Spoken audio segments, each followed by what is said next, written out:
Shalom jemaat terkasih, kita berjumpa lagi dalam Renungan Bina Iman GKI Kristus Solo bersama saya Pendeta Daniel.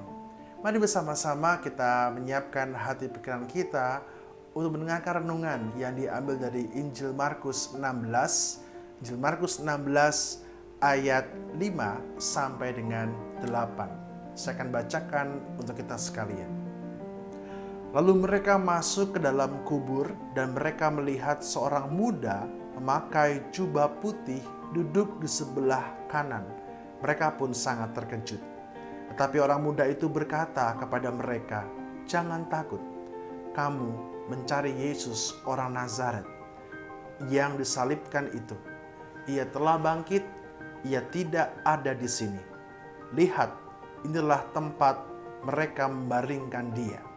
Tapi sekarang pergilah, katakanlah kepada murid-muridnya dan kepada Petrus, ia mendahului kamu ke Galilea. Di sana kamu akan melihat dia, seperti yang sudah dikatakannya kepada kamu." Lalu mereka keluar dan lari meninggalkan kubur itu, sebab gentar dan dahsyat menimpa mereka. Mereka tidak mengatakan apa-apa kepada siapapun juga karena takut. Dengan singkat, mereka sampaikan semua pesan itu kepada Petrus dan teman-temannya. Sesudah itu, Yesus sendiri dengan perantaran murid-muridnya memberitakan dari timur ke barat berita yang kudus dan tak terbinasakan tentang keselamatan yang kekal itu. Bapak Ibu jemaat terkasih, Markus 16 tadi memberikan sebuah kisah buat kita.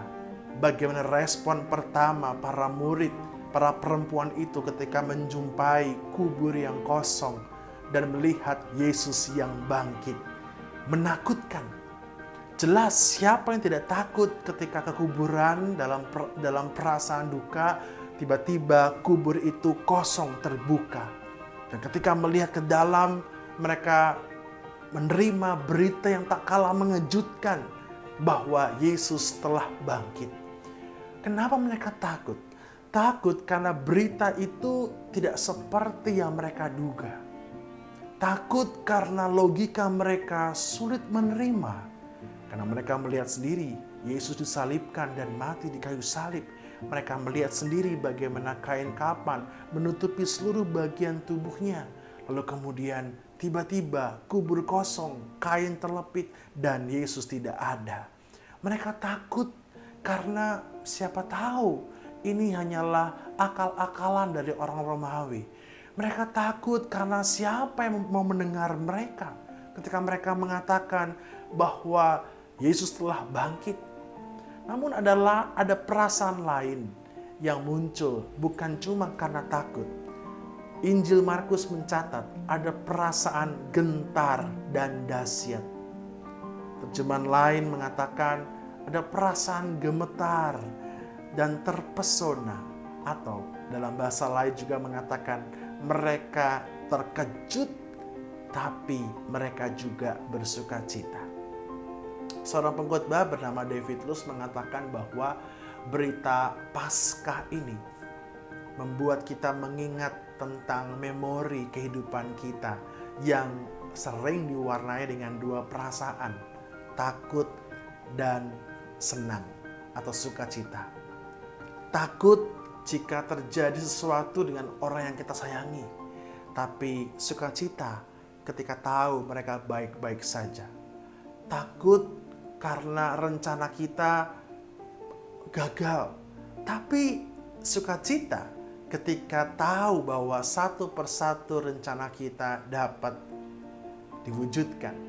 Takut ketika mau operasi, takut ada apa-apa, tapi sukacita ketika operasi itu berjalan dengan baik. Berita Paskah yang disampaikan kepada para murid dan juga kepada kita sekalian mengatakan jangan takut, ia telah bangkit. Peristiwa itu tidak sekejap melenyapkan ketakutan para perempuan itu, kebingungan, kegelisahan para murid-murid ketika mereka mendengar kabar itu. Bahkan dalam Injil lain dikatakan mereka tetap bersembunyi di ruang-ruang terkunci. Situasi hidup yang mereka hadapi belum berubah. Ancaman dari pihak kekuasaan kala itu yang menyalahkan Yesus masih mengancam mereka. Bahkan kebangkitan Yesus itu dikatakan dipolitisasi oleh para Romawi, dikatakan itu pencurian jenazah. Mereka masih diburu dan mereka berusaha ditangkap. Ada ketakutan. Tapi berita Paskah tentang kebangkitan Yesus perlahan-lahan membuat mereka berani menghadapi situasi yang menakutkan itu. Berani menghadapi situasi yang mencemaskan itu. Ancaman dalam hidup mereka. Karena mereka tahu berita Paskah bukanlah berita kosong. Yesus sungguh-sungguh bangkit. Yesus hidup. Ia menunjukkan bekas paku bagi mereka dan mengatakan bahwa akulah Yesus, Guru, Tuhan. Dan itu membuat mereka punya kekuatan meskipun situasinya tetap mengancam dan ketakutan. Cuma terkasih, berita Paskah yang baru kita rayakan kemarin menjadi pengingat buat kita, meskipun saat ini kita masih berada dalam situasi yang sulit di masa pandemi ini, situasi pergumulan kita masing-masing. Kita merasa takut, kita barangkali merasa lelah, putus asa dengan pergumulan masalah yang rasanya tak berhenti-berhenti. Tapi berita Paskah kembali meneguhkan kita bahwa di tengah ketakutan itu ada sukacita. Di tengah kecemasan itu muncul pengharapan. Di tengah-tengah kegelisahan itu muncul kepastian bahwa Tuhan bersama kita. Bahwa iman kita tidak sia-sia. Karena Yesus bangkit. Ia sungguh bangkit. Ia bersama kita saat ini. Bersama Anda selamanya. Karena Dia Immanuel. Dia bangkit dan Ia memulihkan, meneguhkan kita untuk bisa melawan setiap rasa takut, rasa pesimis, rasa putus asa. Kita dikuatkan seperti para murid dan perempuan itu yang berani keluar dari ruang terkunci, berani mengabarkan Injil sukacita ini. Maka jemaat terkasih, biarlah semangat, pengharapan, dan sukacita Paskah boleh terus mengubahkan, menyertai kehidupan kita. Amin.